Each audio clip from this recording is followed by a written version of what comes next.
শেষ পর্যন্ত তিনি বাংলাদেশের মানুষের মুক্তির সংগ্রামের সাথে নিজেকে যুক্ত রেখেছেন।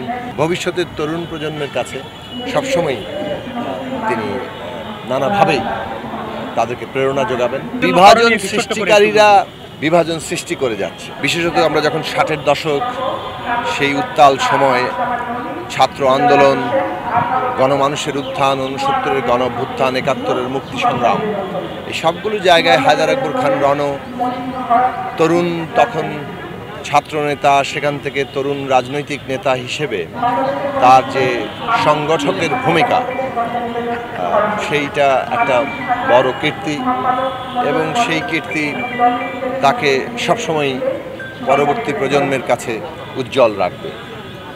স্বাধীনতার পরেও গত এই 53-54 বছর ধরে তিনি তাঁর দিক থেকে সর্বাত্মক চেষ্টা করেছেন কিভাবে এই দেশে মানুষের একটা যে মুক্তির স্বপ্ন 71 সালের আগেই দেখা হয়েছিল তাকে বাস্তবায়ন করতে।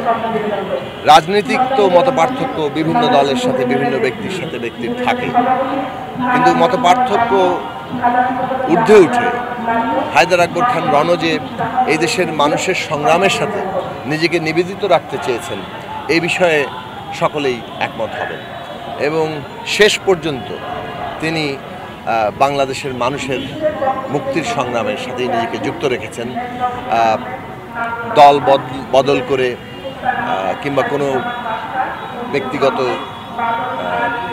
বস্তুগত যাকে বলে যে চাহিদা কিংবা স্বার্থ, তার দ্বারা তিনি তাড়িত হননি, সেগুলো তাকে পরাভূত করতে পারেনি, বরং তিনি রাজনৈতিকভাবে যে জনগণের মুক্তির স্বপ্ন ছাত্র জীবনে দেখেছেন, সেই রাজনীতিতেই নিজের মতো করে তিনি শেষ পর্যন্ত সচেষ্ট ছিলেন। সেই দিক থেকে তিনি ভবিষ্যতের তরুণ প্রজন্মের কাছে সবসময় তিনি নানাভাবেই তাদেরকে প্রেরণা যোগাবেন যে লড়াইটা চালিয়ে যেতে হবে এবং মানুষের মুক্তির লড়াই যে কেবলমাত্র একটা দল কিংবা একটা ব্যক্তি কিংবা একটা গোষ্ঠীর লড়াই কিংবা কোনো জাতির লড়াই, এটা যে আসলে সকলকে মুক্ত করার লড়াই, সকলকে মুক্ত করার মধ্য দিয়ে নিজেকে মুক্ত করার লড়াই, সেইটা ভবিষ্যতের মানুষ আরও অনেক বেশি সামনে আনবেন এবং রণভাই সেই জায়গায় জীবিত থাকবেন। বিভাজন সৃষ্টিকারীরা বিভাজন সৃষ্টি করে যাচ্ছে। বিভাজন সৃষ্টি করার মধ্যে দিয়ে তারা ক্ষমতা ধরে রাখতে চায়, আধিপত্য কায়েম করতে চায়।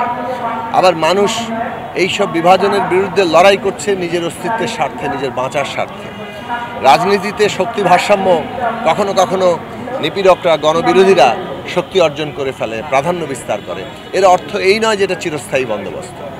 এই যে আজকে গণবিরোধীরা, বিভাজন সৃষ্টিকারীরা মানুষের উপরে ব্যাপক প্রাধান্য সৃষ্টি করেছে, এইটার বিরুদ্ধে গণমানুষের সংগ্রাম হচ্ছে, বিশ্বব্যাপী হচ্ছে, যুক্তরাষ্ট্রে হচ্ছে, ইউরোপে হচ্ছে, আমাদের পার্শ্ববর্তী দেশ ভারতে হচ্ছে, বাংলাদেশেও হচ্ছে।